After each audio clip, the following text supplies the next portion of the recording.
Hello everyone, welcome back to my channel. In my last video, I have presented to you some videos from the archives, and that was mainly about Putin, President Putin, and what he was saying in year 2000.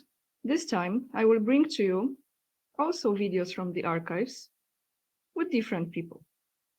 The first one is with the man who originally, apparently, created DOGE. And I didn't know about it, but it looks like that's actually true. So let's take a listen. Who was the first one who created that form of department in the US government? And how did it go? I think we kind of all know.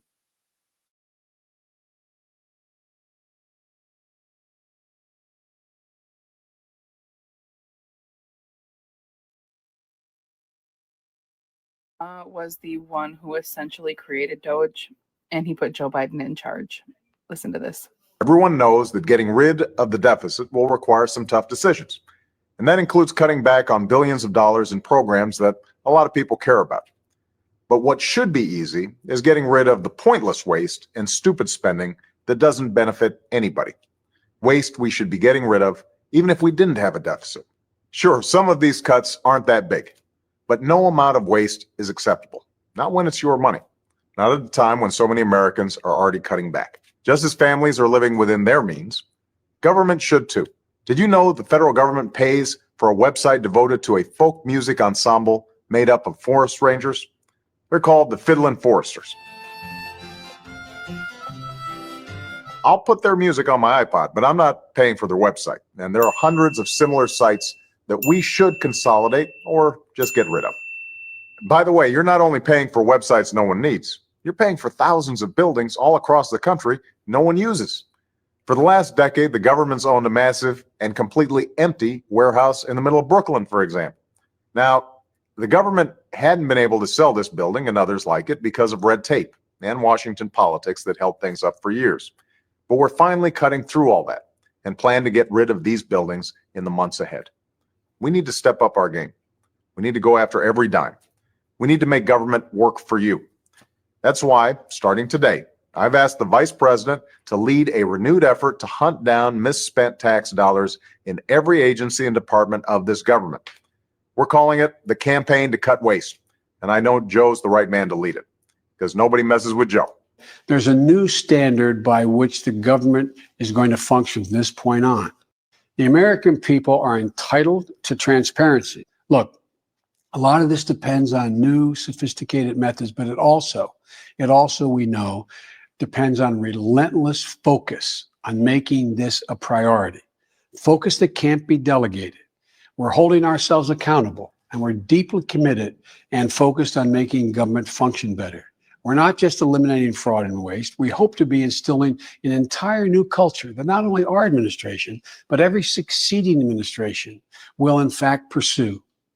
We're going to give you the government you expect and deserve. So Obama was the one who essentially.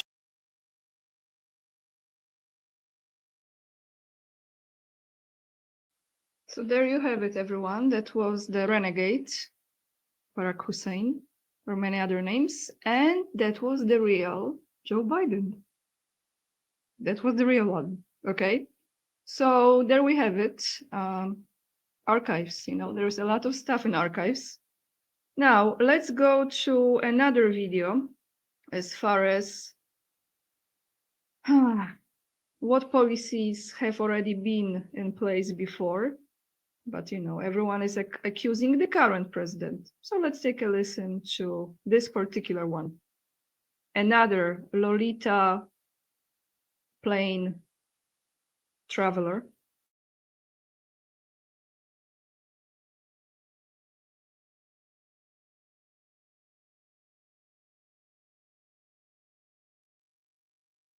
Tonight at midnight, America puts an end to 3 decades of deficits and launches a new era of balanced budgets and surpluses. While the numbers will not be official until the end of the month, we expect the 1998 surplus to be about $70 billion. Tonight at midnight, America puts an end to 3 decades of So as you can see, that was Clinton.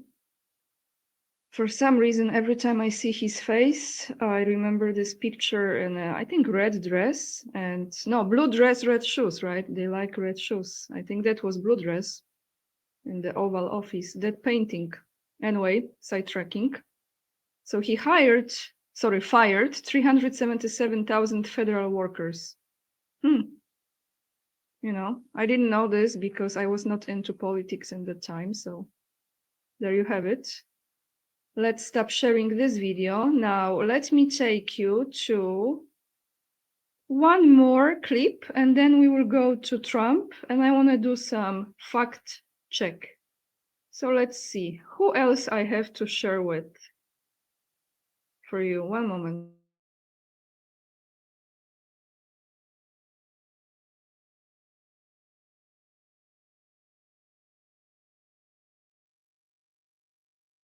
U.S. foreign policy. What would you do differently, Donald? I'd make our allies, forgetting about the enemies you can't talk to so easily, I'd make our allies pay their fair share.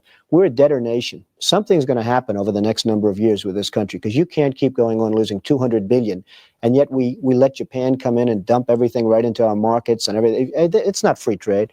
If you ever go to Japan right now and try to sell something, forget about it, Oprah. Just forget about it. It's almost impossible. They don't have laws against it. They just make it impossible. They come over here, they sell their cars, their VCRs, they knock the hell out of our companies. And hey, I have tremendous respect for the Japanese people. I mean, you can respect somebody that's beating the hell out of you, but they are beating the hell out of this country. Kuwait, they live like kings. The poorest person in Kuwait, they live like kings.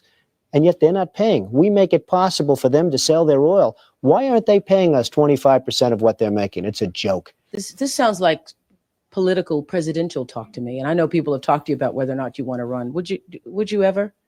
Probably not.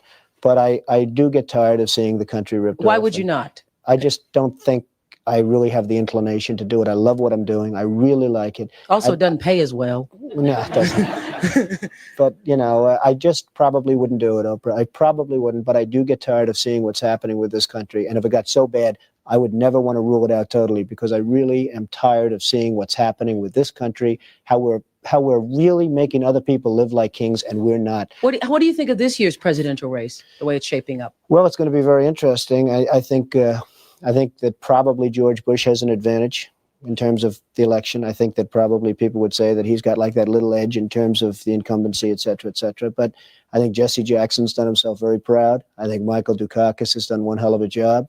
And George Bush has done a hell of a job. You know, they all went in there sort of as semi-underdogs, including George Bush, and they've all come out. I think people that are around all three of those candidates can be very proud of the jobs they've done. You've said, though, that if you did run for president, you believe you'd win.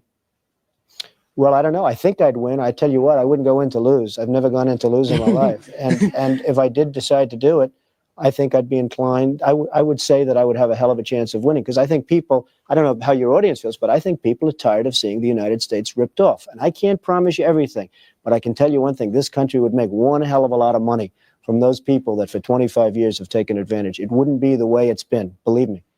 Last year.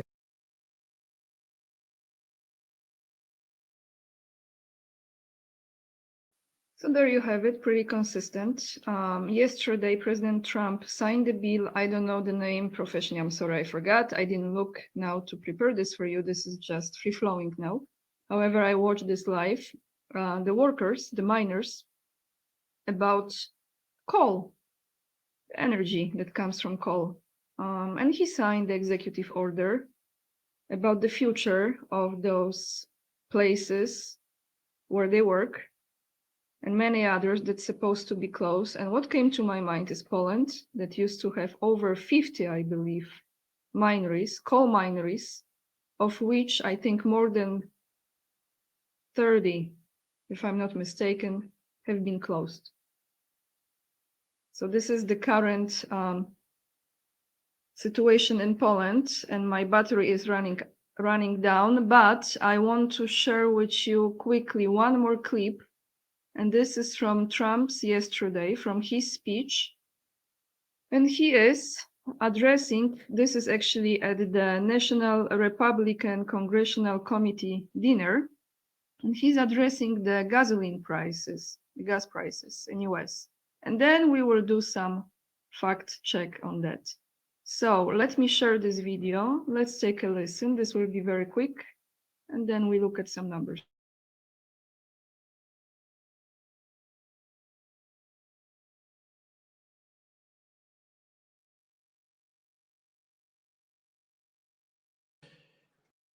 In the past 11 weeks, we've already created 350,000 jobs. It's unprecedented, including 10,000 manufacturing jobs that we haven't even started yet. Gas prices, you know, when I came in, they said he campaigned on prices coming down and prices going up. They're not going up, they're going down. Gas prices are way down. In fact, they had something $2.50 a gallon. I saw on television a little while ago in between watching my great friends on C-SPAN. I saw that the prices are down to $2.50, $2.60, $2.75. It was, when I came in office, it was $3.50, $3.75, but prices are. All right, everyone. As you know, I'm not in the United States at this moment. So let's take a look. I left US in 2022. And in that time, I was living in South Carolina. So I have to admit, I already forgot what was the price at the gas station. But let's take a look, because now you know, you Google, you have AI and all of it. So gasoline price in South Carolina in 2022. So here it says that it was reaching $5, okay? That was the price for regular gasoline. So this is the cheapest one, right? Now, what is the price at this moment? 2.84. It's not 50%, but it's almost. Actually, sorry, it's not 100% down, almost 50% down. Yeah, almost half of it. You have 2.8, and it was over $5. So it's a little bit less than 50% of drop in the price of gasoline. This is pretty significant. As you know, when you live in US, in many places, you have to drive because everything is far away. You have distances. So without that, not so easy to live. And one more topic I have for you tomorrow, that is April 10th, more peace talks between US and Russia. This is the article from TASS, and Maria Zakharova actually made the statement. Russia, US to hold next round of talks, peace talks in Istanbul on April 10th. I'm sure it's not just about peace, but about other things as well. And let's read this. Russia and the United States will hold a new round of talks on bilateral embassy operations in Istanbul on April 10th, Russian Foreign Ministry spokeswoman Maria Zakharova confirmed. As regards a second round of talks between Russia and the United States on normalizing bilateral embassy operations. So this is mainly about the diplomatic relationship between US and Russia. I confirm that it will take place tomorrow, she said during a briefing. The meeting will be held in Istanbul. The Russian delegation will be led by Russian Ambassador to the United States, Alexander Darchiev, and Deputy Assistant Secretary of State for Russia and Central Europe, Sonata Coulter, will represent the US side. She specified. The two countries' senior diplomats will take part in the meeting, she added. The ongoing detailed work toward removing multiple obstacles, including technical ones, that hamper the activity of diplomats and the two countries will be continued, she noted. So that tomorrow, and this is all I have for you today, everyone. Thank you so much for watching. All the clips that you have been watching with the videos, I will put in my Instagram in the stories. Let me show you how you go about it. So when you go to my Instagram, and that is right here, AniaK_44, then you click on my photo profile. You will see those short clips that I presented to you. Please follow me on Instagram if you don't already.